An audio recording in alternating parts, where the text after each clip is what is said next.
J'aimerais vous lire ce verset en guise d'introduction pour ce culte. Moi et ma maison, nous servirons l'Éternel. Moi et ma maison, nous servirons l'Éternel. C'est un verset que l'on trouve dans le livre de Josué, au chapitre 24 et au verset 15. Josué déclare ces paroles dans le chapitre 24, qui est le dernier chapitre de ce livre. On a un échange entre Josué et le peuple. Dieu utilise Josué pour rappeler toutes les bontés accordées au peuple depuis le début. Dieu souhaite clairement du peuple un engagement à le servir. Vous savez que dans ce chapitre, on retrouve le verbe servir à 13 reprises. C'est vraiment le verbe clé dans ce chapitre. 10 fois, Josué parle du verbe servir et le peuple à 3 reprises. Quand on regarde de plus près, il y a aussi la question de ne pas servir d'autres dieux, de servir des idoles. Pour ce qui nous concerne ce matin, c'est la notion de prendre un engagement, de se détourner de tout ce qui déplaît à Dieu. Dans ce chapitre, Dieu nous pousse à faire un choix. Dieu a poussé le peuple par Josué à faire un choix. Et ce matin, j'aimerais vraiment vous encourager à faire un bon choix, à servir l'Éternel par vos louanges, par votre présence, par vos prières, par vos services. On remercie l'équipe technique, on remercie l'accueil, on remercie la louange, on remercie aussi le pasteur qui va prêcher. C'est très important, je trouve, de pouvoir rendre grâce de toutes ces choses. Je vous dis merci pour vos sourires, parce que d'ici où je suis, on voit votre joie et c'est très très encourageant. Alors, voilà, je vous encourage simplement, comme Josué a pu le faire avec le peuple, de la part de Dieu, je vous encourage à déclarer cette parole. Moi et ma maison, nous servirons l'Éternel. Et vous savez, dans ce passage, c'est d'abord moi, et après, c'est ma maison. C'est là, ici, on peut être égoïste. D'abord, c'est moi qui prends l'engagement, et après, je peux influencer mes amis, ma maison, je peux influencer mes voisins, mes voisines, mais c'est un engagement personnel. Alors, je vous encourage à le faire. Je voudrais déclarer, Seigneur, moi et ma maison, nous servirons l'Éternel. Merci pour ce culte ce matin. Nous voulons nous lever, nous voulons chanter, nous voulons te prier, nous voulons écouter ta parole. Et nous voulons te servir de tout notre cœur. Moi et ma maison, moi et ma famille, moi et mon église, nous servirons l'Éternel ce matin. Amen. Alléluia.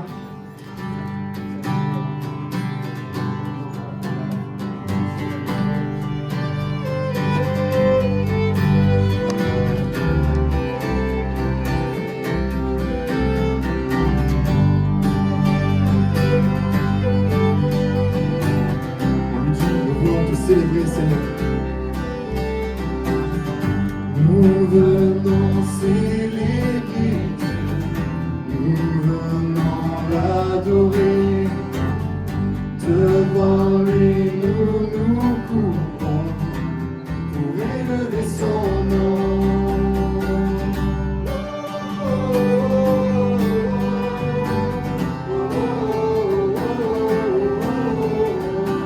Ceux qui veulent taper dans les mains, pour chanter ensemble, Seigneur.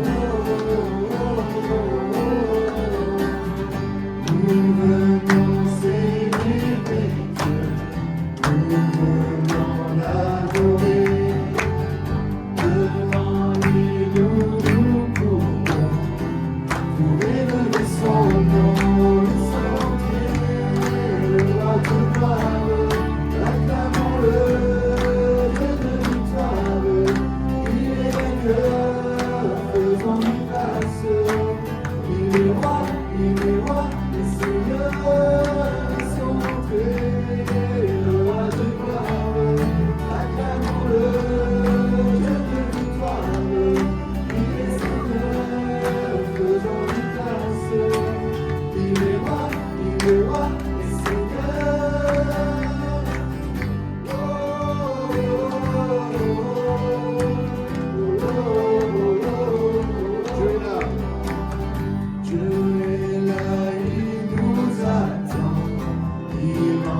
agir, Seigneur, ce matin dans notre vie, dans ce lieu, qu'il puisse faire toute son œuvre, toute son action. Amen.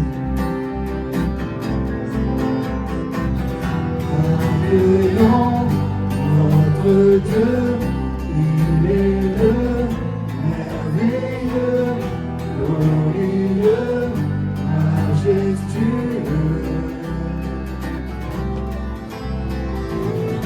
Accueillons notre Dieu, il est le merveilleux, glorieux, majestueux.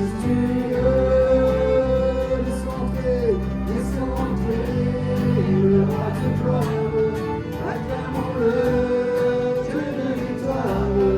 Il est vainqueur, faisant-lui place. Il est roi, les seigneurs sont tous entrés, le roi de gloire, acclamons-le, Dieu de victoire. Il est vainqueur, faisons-lui place. Il est roi, les seigneurs.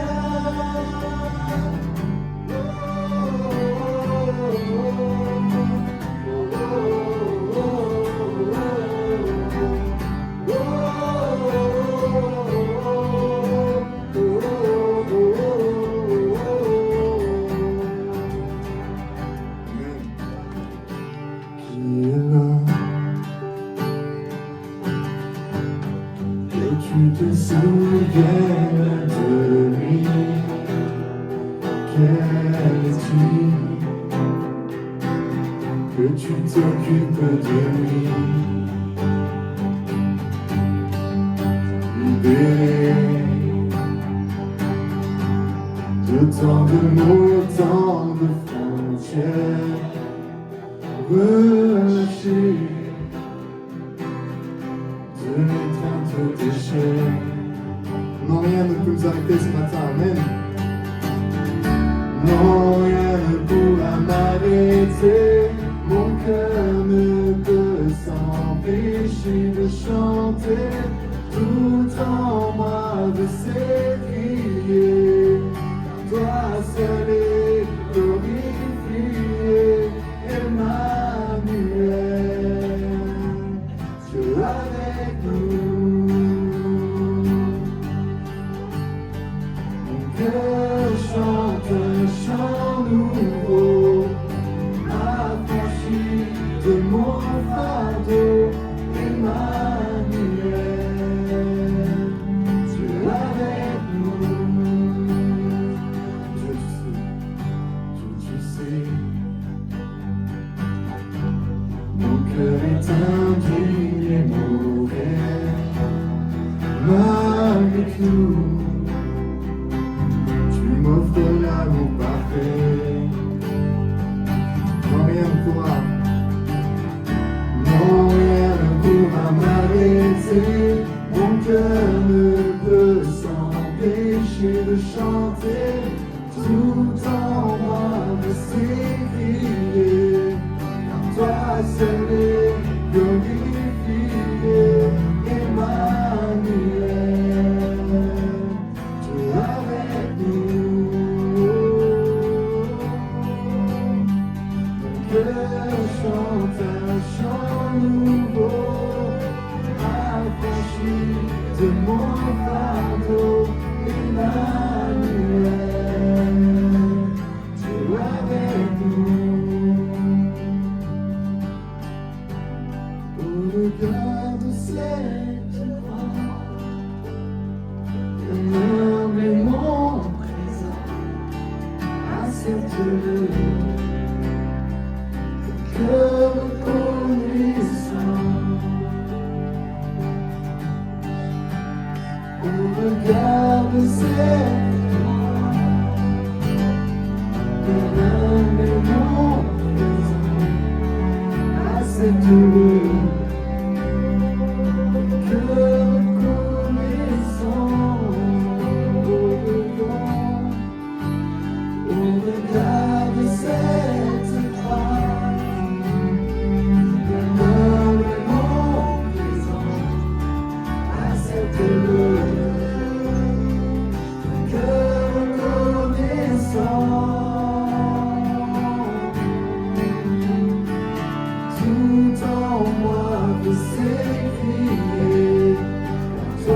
salué, glorifié, Emmanuel, tu es avec nous. Mon cœur chante un chant nouveau, affranchi de mon fardeau, Emmanuel, tu es avec nous. Emmanuel, tu es avec nous. Emmanuel, tu es avec nous.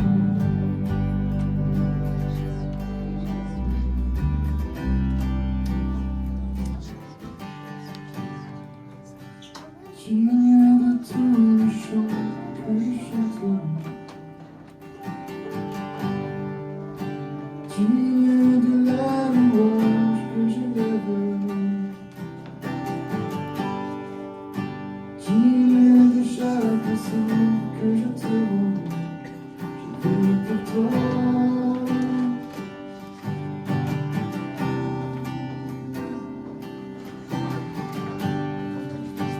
Jésus, le nom au-dessus de tous les noms. Jésus, tu es le seul m'offrant le pardon. Digne de chaque souffle que je te rends, je vis pour toi. Je vis pour toi. Puissant, qui est semblable à toi, qui est comparable. Ouvre mes yeux à ta beauté, dilate ton cœur en moi, vive ton amour est en moi, passionné de ce que tu es.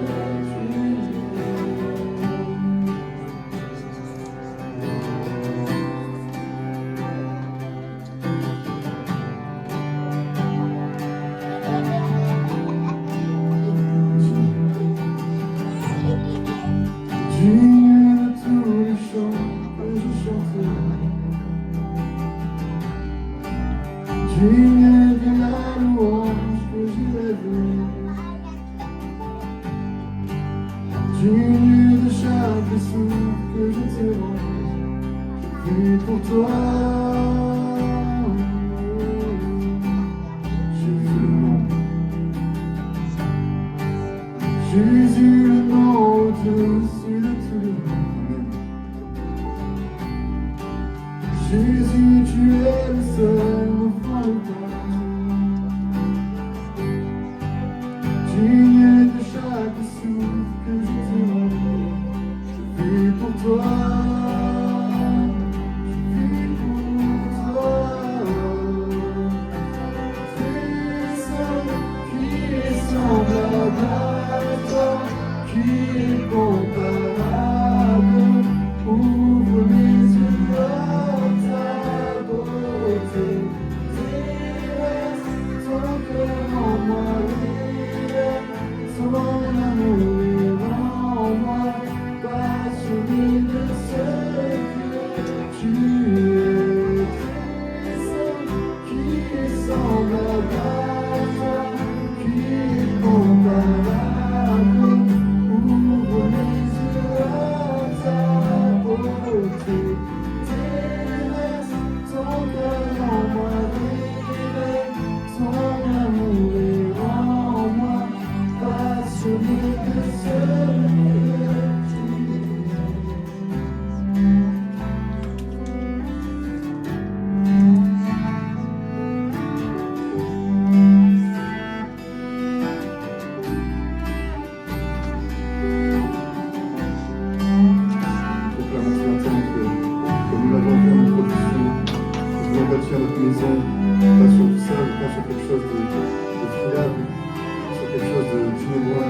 espoir, le plus de valeur, rien n'est aussi grand, et rien non plus beau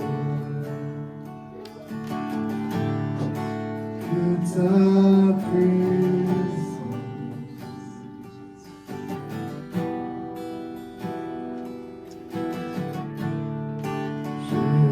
J'ai goûté l'amour le plus doux, mon cœur est envahi, et l'amour disparu. Dans ta présence,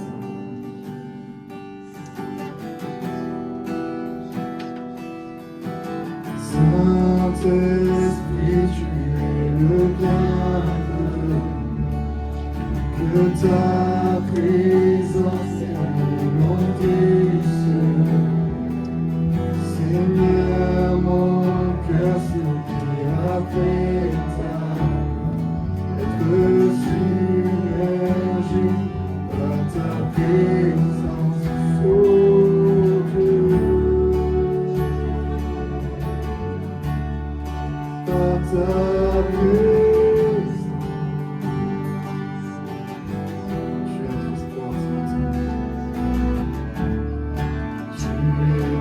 Espoir, le plus de valeur, rien n'est aussi grand, et rien n'est plus beau que ta présence.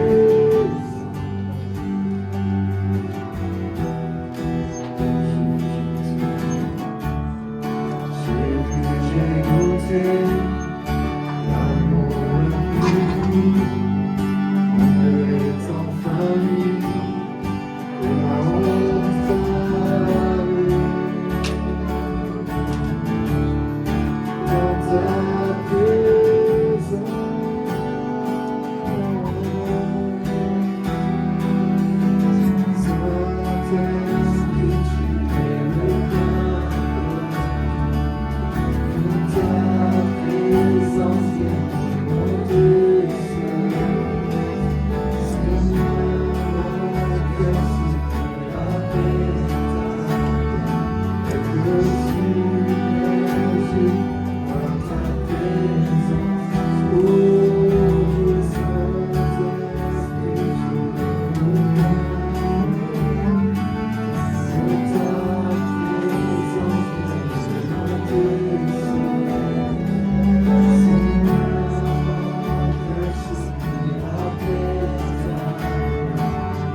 ta présence, que nous vivions les merveilles de ta bonté, que nous soyons sensibles à ta présence, que nous vivions les merveilles de ta bonté, que nous soyons sensibles à ta présence, que nous vivions les merveilles de ta bonté, que nous soyons sensibles à ta présence, que nous vivions les merveilles de ta bonté.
J'ai trouvé la joie de ton cœur, quand je m'enveloppe de ton âme, et quand toutes les choses pâlissent à ta lumière. Oh, je t'adore. Je t'adore.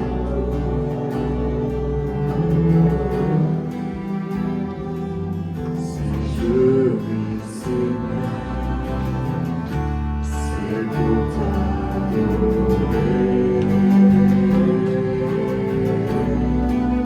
Oh, je t'adore. Oui, je t'adore.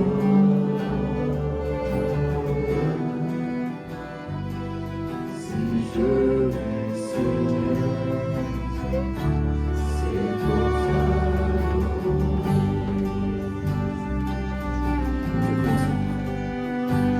Quand je contemple ta sainteté, et quand je contemple ta beauté, et quand toutes les choses pâlissent à ta lumière.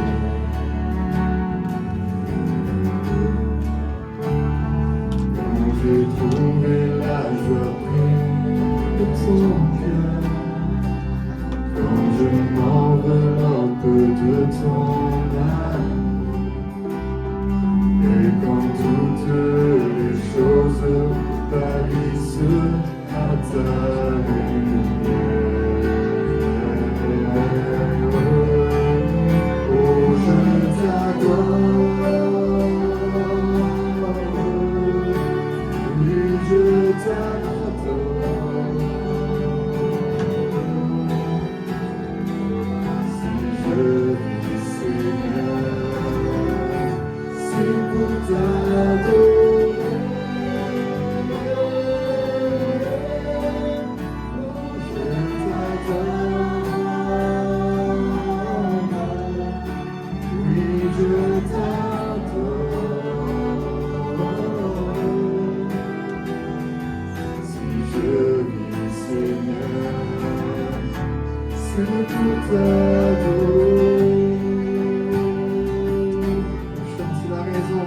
C'est la raison pour laquelle je vis. C'est la raison pour laquelle je vis. C'est la raison pour laquelle je vis. Pour t'adorer, mon Dieu.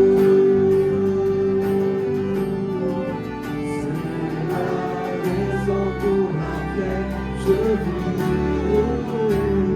c'est la raison pour laquelle je vis, c'est la raison pour laquelle je vis, pour t'adorer, mon Dieu.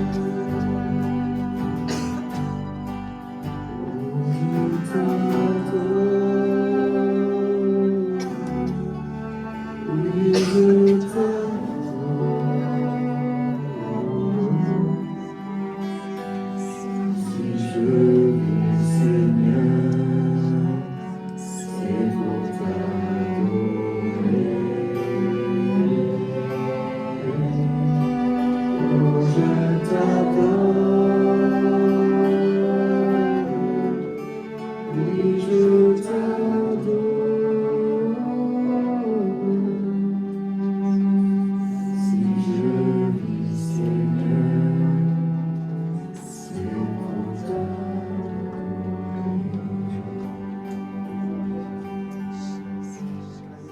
Ce que le Seigneur a mis sur mon cœur, ça pourrait se résumer en 2 petits mots.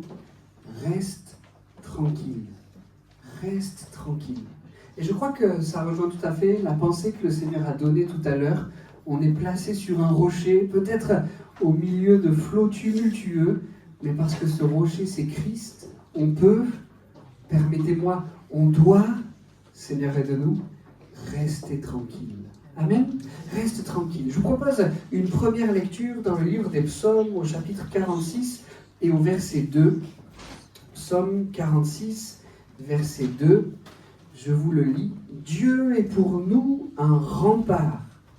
Il est un refuge, un secours toujours offert lorsque survient la détresse. Aussi, nous ne craignons rien quand la terre est secouée. Ça vous parle ça, une terre secouée? Quand les montagnes s'effondrent, basculant au fond des mers, quand grondant et bouillonnant, les flots des mers se soulèvent et ébranlent les montagnes. Reste tranquille.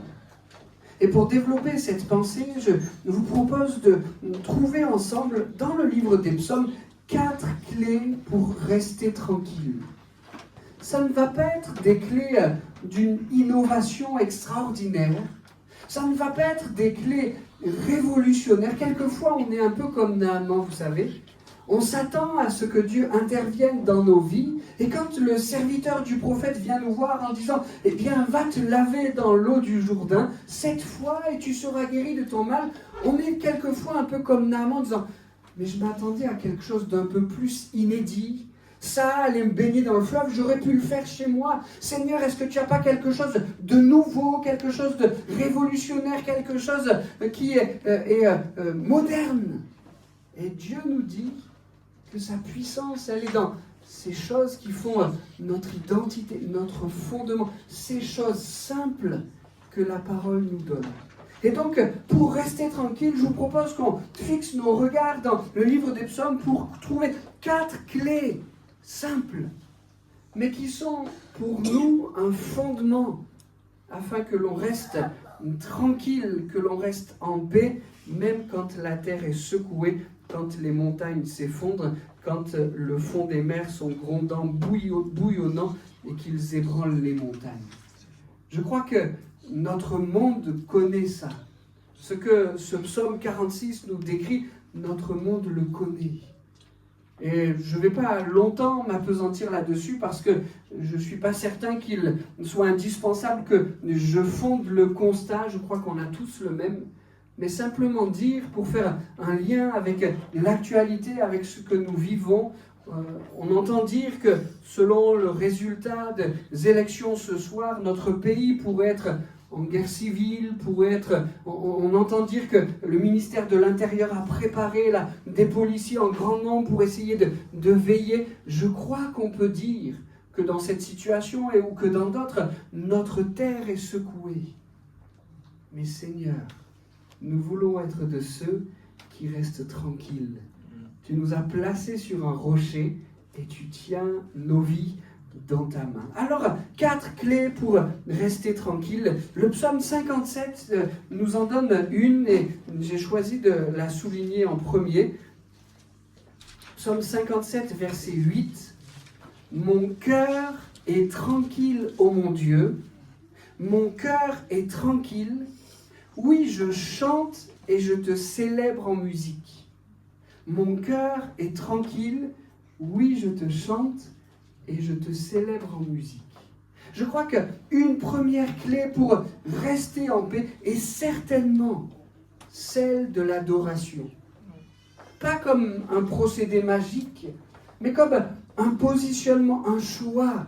Seigneur, même quand la terre est bouleversée, je choisis d'être et de rester pour toi un adorateur.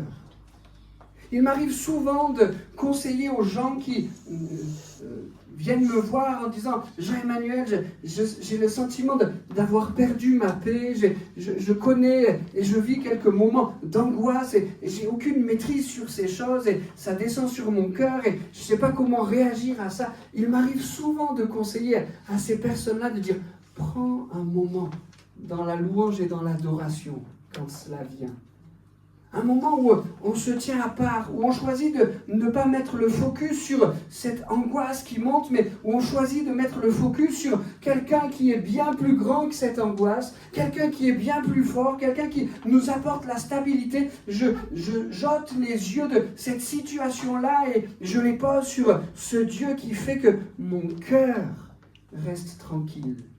J'aime cette expression « mon cœur est tranquille » parce que ça n'est pas simplement une tranquillité d'apparence. Quelquefois, pour bien figurer, on sait faire ça. C'est bon, tout va bien. Mais dans le cœur, c'est la catastrophe. Mon cœur est tranquille. Je choisis d'adorer. Le psaume dit « oui, je chante et je te chante et je te célèbre » en musique. Seigneur, nous voulons trouver cette paix aussi dans l'adoration. Mais vous savez, j'ai choisi de lire ce court verset où l'auteur de ce psaume 57 dit « Mon cœur est tranquille » et c'est une erreur de le sortir de son contexte parce qu'on pourrait considérer alors que le psalmiste est dans une situation idéale, qu'il vit un moment particulièrement de bonheur et de félicité, il dit « Mon cœur est tranquille, je chante et je te célèbre en musique » mais ce psaume 57, il nous livre, même juste avant cette phrase, il nous livre le contexte du psalmiste et il est le contexte des plus difficiles. « Je suis entouré de lions, couché au milieu de gens qui consument des humains. Leurs dents sont des lances et des flèches, leur langue est une épée acérée. Ô Dieu, manifeste ta grandeur au-dessus des cieux et ta gloire sur toute la terre. Ils ont tendu un filet sur ma route, je suis humilié. Devant moi, ils avaient creusé une fosse, ils y sont tombés en plein. » Et il poursuit, « Mon cœur est tranquille, ô mon Dieu, mon cœur est tranquille. Oui, je chante et je te célèbre en musique. » Souvent, on est comme ça parce qu'on est humain. On cherche ou on attend des conditions idéales pour adorer.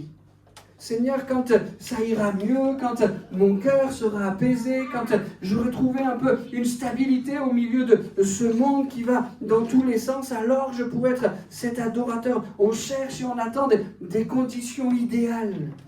Seigneur, aide-nous à être des adorateurs quand les conditions sont idéales, mais aussi quand nous sommes au beau milieu de la tempête.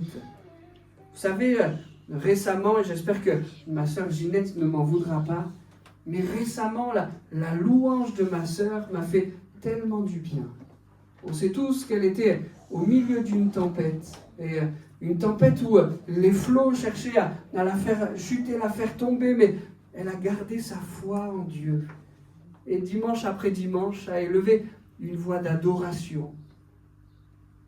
Seigneur, aide-nous, au milieu de chacune de nos tempêtes, à être ces adorateurs-là, voilà ce qui nous permettra de demeurer tranquilles.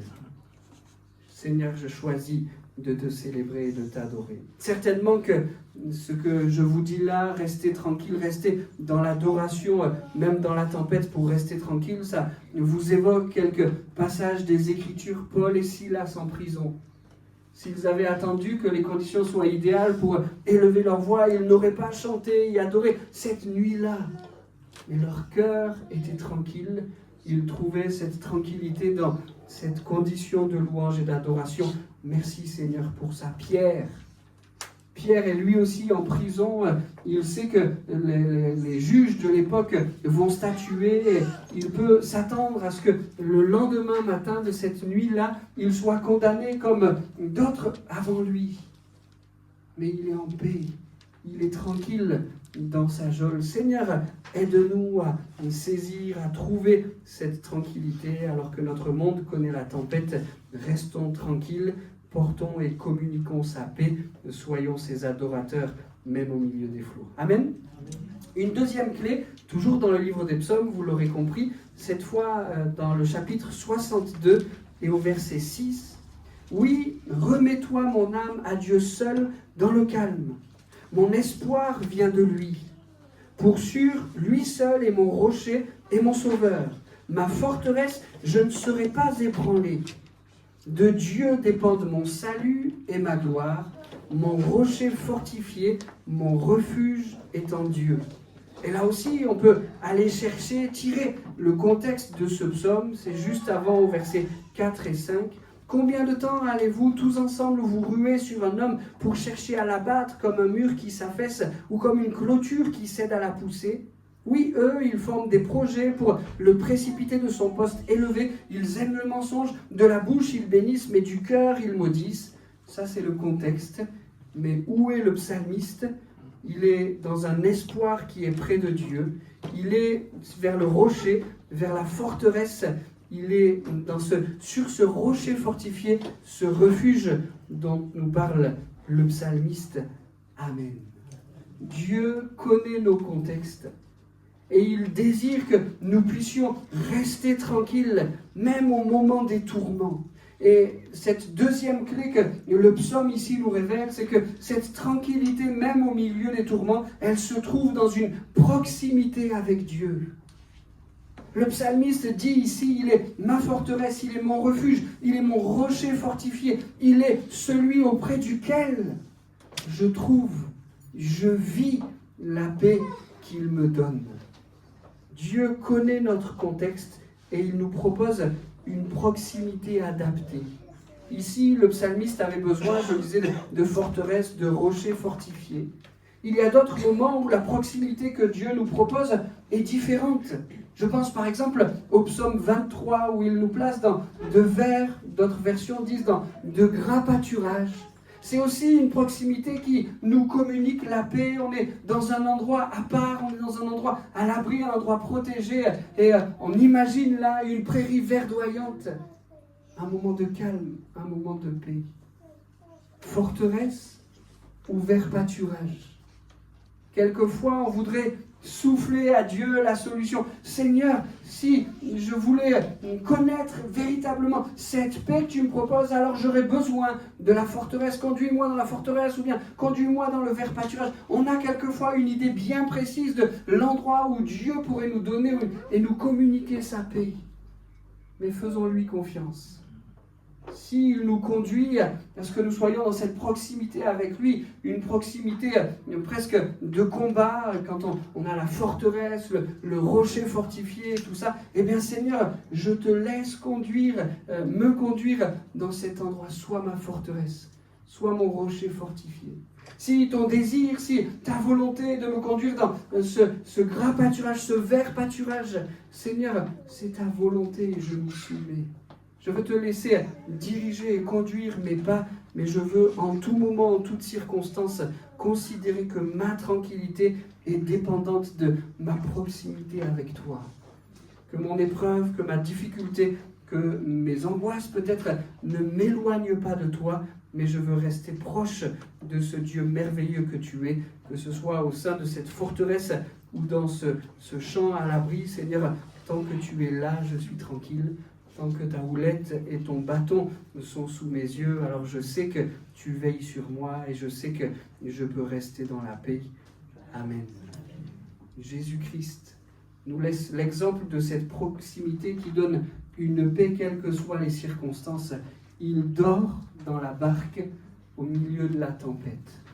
Quel exemple merveilleux il nous donne de proximité avec Dieu. Certainement, il est celui-là proche de Dieu, il est à la fois fils de l'homme, mais il est aussi Dieu, fils de Dieu, et dans la tempête, alors que même les marins aguerris disent il n'y a maintenant plus d'espoir, la tempête va nous prendre et notre barque va couler au fond de cette mer, c'en est fini de nous. Au même instant, c'est la même situation, mais Jésus-Christ, lui, dort dans cette barque. Une tranquillité au milieu de l'épreuve. Est-ce qu'il est dans la forteresse ou est-ce qu'il est dans la prairie verdoyante? Je ne sais, mais certainement cette proximité, il est Dieu, cette proximité avec Dieu fait que la tempête n'a pas d'incidence sur son cœur, il est dans la paix et on connaît de quelle manière l'expérience de cette tempête va se terminer. Jésus se lève dans la barque, il ordonne au vent de se taire et aux vagues de cesser leur activité. Et en un instant, voilà que Jésus-Christ et chacun de ses disciples est sauvé. La tempête est terminée. Seigneur, nous voulons rester proches de toi, à tout moment, en toutes circonstances, mais aussi, Seigneur, nous voulons y veiller particulièrement lorsque la tempête gronde. Garde notre cœur en paix. Nous voulons, Seigneur, rester tranquilles. Amen. On peut aller dans un autre psaume pour trouver ensemble une troisième clé qui est nécessaire pour que nous puissions rester tranquilles. On trouve cela dans le psaume 108 au verset 8. Et cette clé est peut-être un peu différente. Elle nous montre que la tranquillité de notre cœur se trouve quelque part dans les combats que nous menons. Psaume 108, verset 8. Dieu l'a déclaré dans son sanctuaire, « Je triompherai ». Et au verset 13 et au verset 14, « Viens nous secourir contre l'ennemi, car il est bien illusoire le secours venant des hommes, mais avec Dieu nous ferons des exploits. C'est lui qui écrasera tous nos ennemis. » Amen. Amen. Il y a une tranquillité qui s'acquiert, qui va se chercher dans le combat et dans la lutte. Pas le combat de ces hommes, mais le combat spirituel. Il y a une tranquillité qui s'acquiert de cette manière. Et je pense à un texte tout particulier qui nous montre cela d'une manière exemplaire dans les Écritures. On a une situation qui est, aux yeux de l'ensemble du peuple de Dieu, catastrophique. Les Philistins sont là. L'armée entière s'est préparée, elle est prête à mener bataille. Mais encore que le peuple à ce moment-là aurait préféré mener cette bataille contre l'armée philistine, mais ce qui leur est proposé est différent et cela les paralyse. Il va falloir affronter un homme, Goliath. Et alors que chaque jour, Goliath va se présenter devant l'armée de Dieu, l'ensemble de l'armée tremble. Mais il y en a un qui reste tranquille, David. Son cœur reste tranquille, parce qu'il y a en lui une foi toute particulière. Il n'est pas possible que le nom de mon Dieu continue d'être insulté comme cela. Il n'est pas possible que Dieu abandonne son peuple. Il n'est pas possible que l'histoire s'arrête ici. Et il se lève. Quelle tranquillité de cœur. Je ne sais pas où j'aurais été à sa place. Au milieu de l'armée avec les genoux qui s'entrechoquent.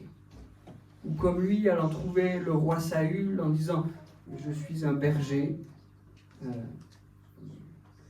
Goliath va me traiter de chien, c'est ce que la Bible nous rapporte, les mots qui sortent de sa bouche, qui est celui-ci, cet enfant et ce chien qui vient avec un bâton. Et le cœur de David est en paix. Le cœur de David est tranquille. Et je crois qu'il y a une tranquillité qui s'acquiert, qui se trouve dans cette situation de combat. Seigneur, je m'attends à toi. Je sais que tu vas être avec moi. Je sais qu'avec Dieu, nous ferons des exploits. Je sais que tu accorderas la victoire. Alors, je ne veux pas m'installer dans une léthargie qui me fait contempler les paroles de celui qui voudrait me faire tomber. Mais Seigneur, je veux me lever. Et je veux affronter cette situation avec ton œuvre. C'est avec toi que je ferai des exploits. C'est toi qui permettras à ce que cette situation change. Mais tu attends ma foi pour cela. Alors Seigneur, comme David hier, je me lève. Vous savez, tout à l'heure, avec le psaume 57, nous lisions là quelque chose de l'ordre du rempart, du refuge, du secours, toujours offert dans la bataille. Mais il y avait cette idée de paix qui se trouve dans la louange, nous le disions tout à l'heure, mais dans ce même psaume, il y a cette idée de triomphe, de combat, cette idée de rentrer dans la bataille, aller sur le terrain de la bataille spirituelle. Et Seigneur, nous voulons être de cela. On ne veut pas refuser le combat qui se présente à nous, mais on veut s'attendre à toi. Et on veut, Seigneur, qu'avec toi, nous puissions faire des exploits. Amen. Et puis, une dernière clé, une quatrième et dernière clé qui nous permet de rester tranquille quand le monde vacille. Elle est dans le psaume 112, au verset 1er. « Louez l'Éternel. Heureux est l'homme qui craint l'Éternel et trouve un grand plaisir à ses commandements. » Et puis un peu plus loin, au verset 7 et 8, « Il ne craint pas de mauvaises nouvelles.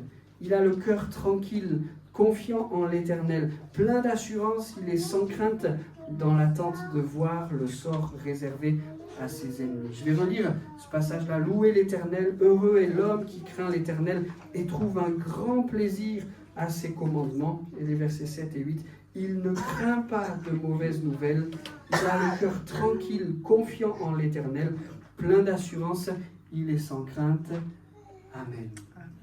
Une dernière clé.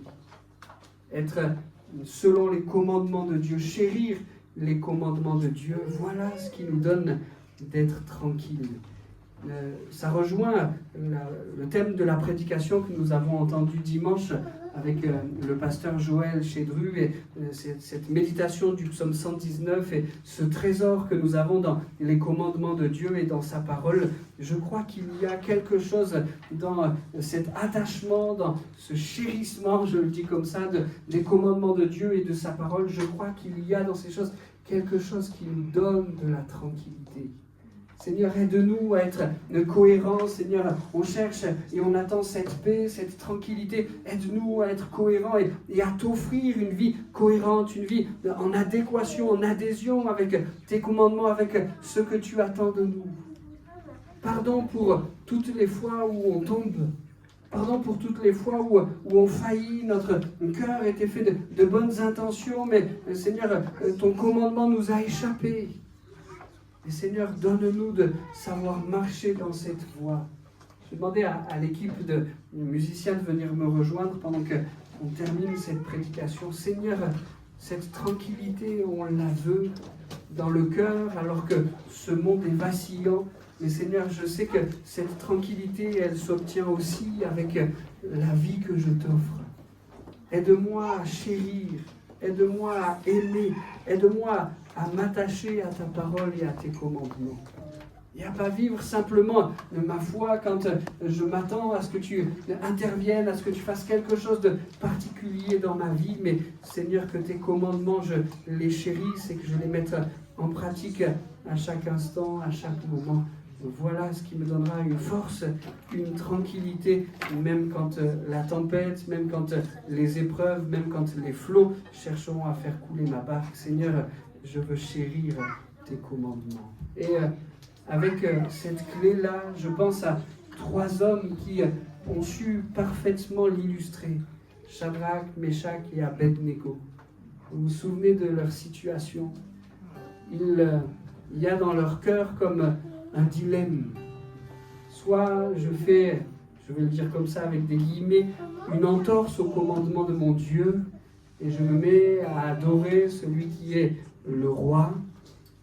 Soit je reste intègre, droit, Je me tiens dans ce que Dieu attend de moi, mais je risque la fournaise ardente. C'était leur situation. On sait quel va être leur choix. Leur tranquillité va résider dans le fait de dire « Le commandement de mon Dieu passe au-dessus de tout autre ». Le roi va rentrer dans une fureur indicible. Il va ordonner que la fournaise soit chauffée 7 fois plus que nécessaire. Ceux qui avaient la responsabilité de chauffer cette fournaise, la chaleur était tellement haute qu'ils ont eux-mêmes perdu la vie. Mais dans le cœur de Shadrach, Meshach et Abednego, une paix tranquille. Ils avaient fait le choix du commandement de Dieu. Ils n'étaient pas seuls dans cette fournaise. Un ange les avait rejoints. Ils ne sont pas morts au milieu de ces tourments, mais ils en sont sortis vivants pour rendre gloire à leur Seigneur et Sauveur. Seigneur, aide-nous. Aide-nous à connaître, à vivre, à partager cette tranquillité de cœur qui réside dans ce que nous voulons t'offrir, Seigneur. De faire toujours le choix de ta parole et de tout commandement. Aide-nous à ça. Fortifie-nous pour cela et donne-nous d'être forts devant ces choses. Amen. Alors, Seigneur, pour rester tranquille, on veut rester et demeurer tes adorateurs, quelles que soient les circonstances. Fais de nous ces adorateurs-là. Seigneur, pour rester tranquille, on a compris que nous avons besoin d'être proches de toi, que ce soit au milieu du combat, dans une forteresse, comme à l'abri près de ta présence, ou que ce soit dans une situation plus facile, dans une prairie verdoyante. Seigneur, peu importe, tant que tu es là, ta houlette et ton bâton nous rassurent. Seigneur, nous voulons être tranquilles et nous comprenons que cela passe aussi par le fait de ne pas renoncer à certains combats spirituels auxquels tu nous appelles. Seigneur, on veut se lever et on veut, avec toi, faire des exploits. Voilà aussi ce qui garantira notre tranquillité et notre paix. Seigneur, pour rester et demeurer dans cette paix, nous voulons aimer, chérir tes commandements et faire le choix de te plaire à chaque instant, à chaque moment. Amen. Je propose un moment où on va ensemble prendre un chant, mais un moment où on s'approche du Seigneur et certainement un moment où on lui réclame sa paix. Seigneur, donne-nous d'être tranquilles quand notre monde vacille. Seigneur, on veut te prier pour la paix de nos cœurs. On veut te prier pour la paix dans l'Église. On veut te prier, Seigneur, pour la paix dans notre pays. Dirige-la, conduis-la. Seigneur, on s'attend à ta paix. Et aide-nous à mettre en place dans nos vies, dans notre Église, et permet que ces choses puissent se voir aussi largement dans notre monde, dans notre pays. Seigneur, permets-nous de mettre en place ces éléments simples, mais tellement précieux, qui garantissent la paix, ce que nous avons partagé, que nous avons découvert dans le livre des psaumes. On chante ce cantique et puis on se tient dans la prière et dans le recueillement.